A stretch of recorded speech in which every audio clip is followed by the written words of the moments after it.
Siempre al amanecer, mi camino a recorrer me llama y me lleva, solo verte.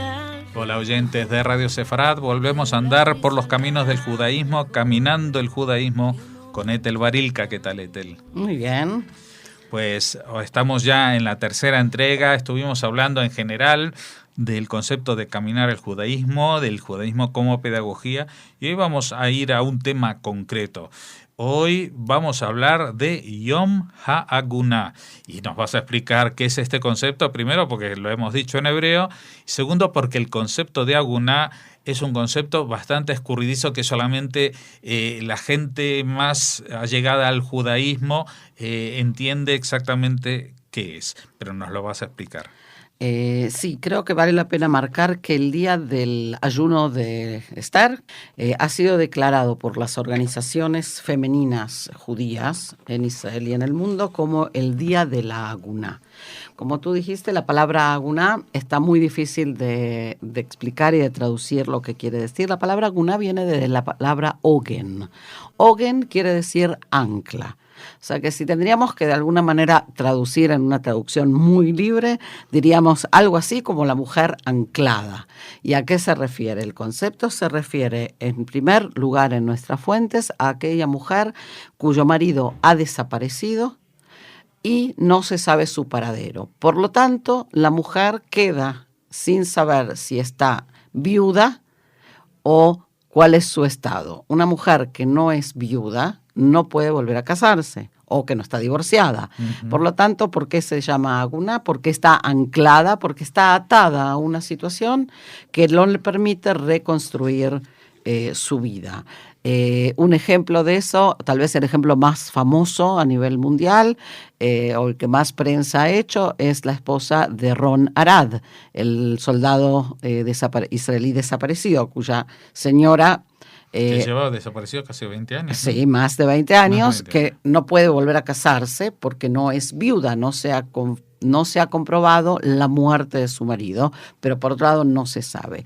Ese es el concepto en el sentido más estricto, alágicamente hablando, o sea, conforme a la ley. Sin embargo, en los últimos años, el concepto Agunah se aplica también en la jerga, digamos, más moderna, a aquellas mujeres cuyos maridos le niegan el otorgamiento del get, el otorgamiento del, o la otorgación, se dice en español tal vez, del divorcio. O sea, mujeres que han pedido o que han entrado en un proceso de divorcio y que el divorcio ha sido denegado o negado por el marido. Sabes que en el judaísmo es el marido el que tiene que entregar. Eso es lo que iba a aclarar. Sí, en el divorcio, dentro de las normas judías, el marido es quien tiene que físicamente entregar la carta de divorcio a la mujer, y en los casos en que el marido no concuerda y no realiza este acto, la mujer queda otra vez en una situación en la que está impedida de volver a casarse porque no está separada, no está divorciada, tal vez esté separada,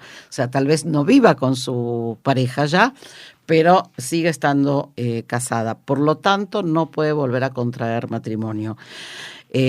Las organizaciones femeninas han establecido este día porque hay hay un pedido o se intenta reivindicar el derecho de la mujer también ante los tribunales rabínicos. Tú sabes que los divorcios judíos se manejan a través del tribunal rabínico. Los tribunales rabínicos tienen en general, siempre hay excepciones, la tendencia de, en primer lugar, intentar conciliar a la pareja. ¿Okay? Ahora, cuando esta conciliación no funciona, el segundo paso, que sería, separaos, no siempre llega debido a esto que describíamos recién, de que como es el hombre quien tiene el derecho, digamos, de de entregar el divorcio puede de alguna manera jugar con esto, y esto se convierte a veces, lamentablemente, en un chantaje. Claro. Y por eso las organizaciones femeninas, vale la pena marcar que son todas, desde las más feministas y radicales hasta las más ortodoxas y conservadoras, marcan este día como el Día de la Aguná para reivindicar este derecho de la mujer y para exigir de alguna manera a los tribunales rabínicos que apliquen la ley de manera más contundente, ¿sí? ¿Puedo preguntarte por Sí. qué se eligió justamente Ta'anit Esther? Mira, es interesante. Un poco se eligió por el sufrimiento, y un poco se eligió por la esperanza, que es un doble mensaje. Por un lado, porque la reina Esther está atada a un vínculo matrimonial con un rey que ella no elige. ¿Okay? Entonces, cuando se buscó qué día dentro del calendario judío podría ser utilizado, quedaba claro que no podía ser un día de fiesta, ¿no? Porque estamos marcando algo que es problemático, que no es festivo. Y en ese sentido, el tema del ayuno de Esther, al tratarse de una mujer, al tratarse de un ayuno, al tratarse de una mujer que está atada a un vínculo matrimonial que ella no elige, por un lado, y por el otro, a una mujer que vive una vida doble, ¿no? Estar en palacio, de alguna manera, lleva una doble vida, que es un poco también lo que le pasa a la mujer aguná. O sea, se ve obligada a, por un lado, seguir siendo la esposa de, cuando por el otro, en realidad, ese matrimonio está prácticamente terminado de facto. Entonces, por un lado es eso, y por el otro, el tema de la esperanza. O sea, la reina Esther, de alguna manera, la historia, como todos sabemos, en Purim se dio vuelta, ¿no? Y consiguió, a través de su acción, cambiar el destino. Es un poco también una manera de decirle a las mujeres, ok, hay esperanza de que esto pueda cambiar, hay esperanza de que vosotras también podáis accionar para cambiar esta situación, y por eso se eligió este día, que fundamentalmente en Israel se vive a través de actos oficiales. También dentro del Parlamento israelí es marcado el día. Hay incluso una propuesta de ley, ¿sí?, en relación al Día de la Aguná para que se oficialice el día más allá de lo que las organizaciones femeninas lo hacen.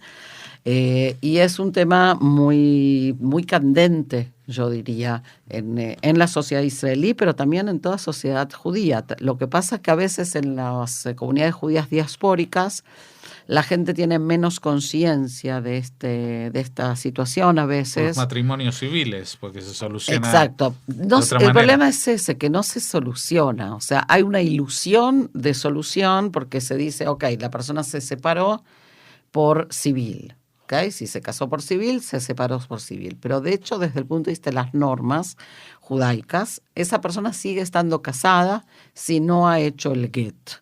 Por lo tanto, si algún día esa misma persona quisiera volver a casarse, judaicamente hablando, no podría hacerlo.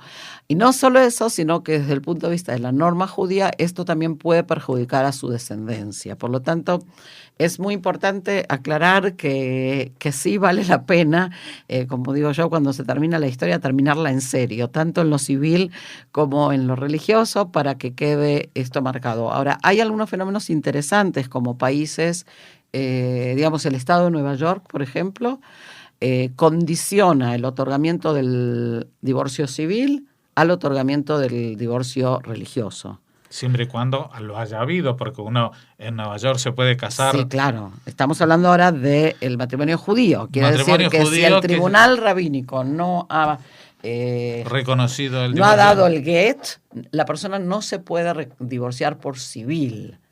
Al revés, que lo que hace es una excelente presión para que las personas terminen, ¿sí?, la parte, digamos, del divorcio religioso y luego se divorcien por lo civil. Condicionando uno al otro, esto se soluciona, ¿sí? Es una excelente manera, por ejemplo, de resolver el problema de la aguná en ese país o en ese estado, porque no es general en todos, en Estados Unidos, sino en Nueva York, ¿ok? O sea que hay maneras legales en las que podríamos tal vez tratar de solucionar este problema. Hay hoy en día contratos prematrimoniales que se están utilizando para de alguna manera establecer pautas en caso de divorcio para evitar la guinut, para evitar este estado de la mujer en donde las partes antes de casarse concuerdan con ciertas cosas, así como hay a veces un contrato de bienes, por ejemplo, antes del matrimonio, no sé si aquí en España se usa, pero la pareja puede establecer un contrato de bienes. Sí. También hay un contrato para evitar o para tratar de evitar la situación esta, ¿okay? Que se puede, en caso de divorcio, hacer valer el contrato firmado.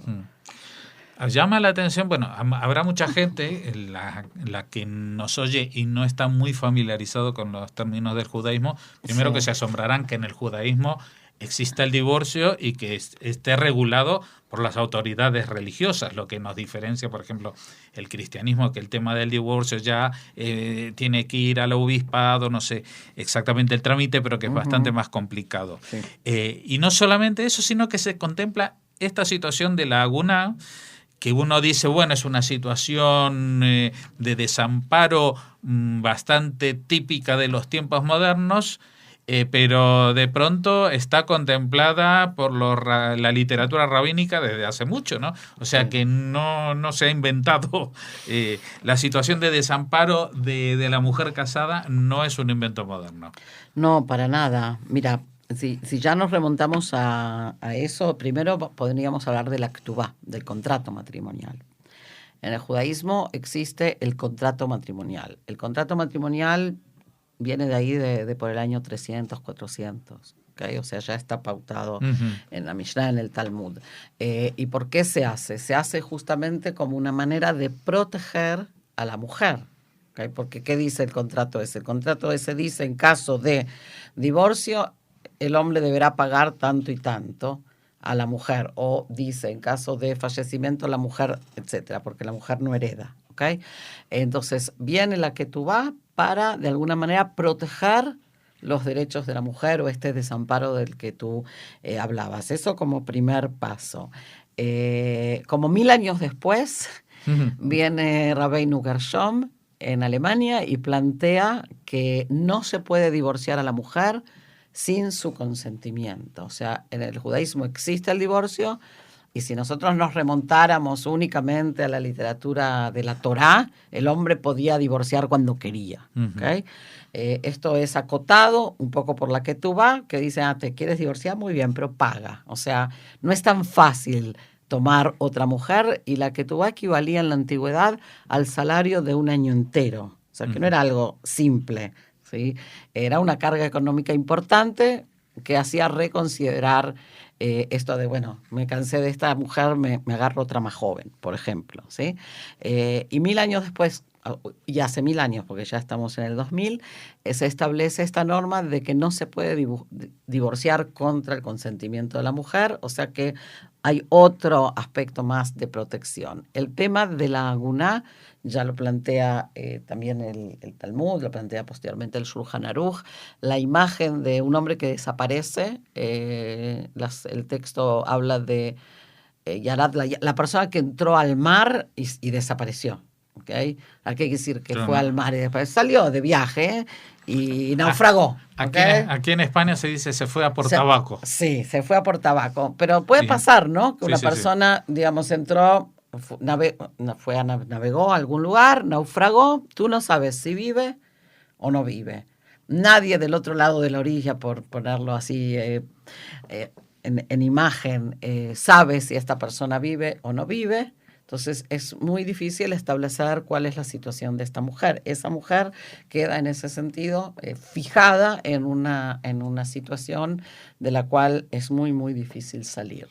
Bueno, desde aquí nuestra solidaridad con todas las mujeres que viven esta situación, las agunot, también las judías y también las no judías, porque esta situación no solamente en el judaísmo se trata y se está tratando de solucionar, pero es una situación que realmente deben estar pasando otras mujeres en el mundo.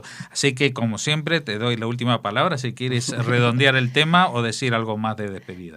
Yo invito simplemente a que el día del ayuno de la reina Esther, quienes quienes lo hacen, dediquen aunque sea unos minutos a pensar en este tema tan importante y a unir, digamos, el sentimiento histórico con el sentimiento actual, que creo que es también lo que le da más fuerza a este día.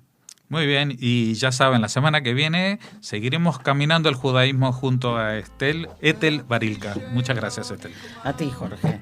זו הדרך למחר, באופק נוגע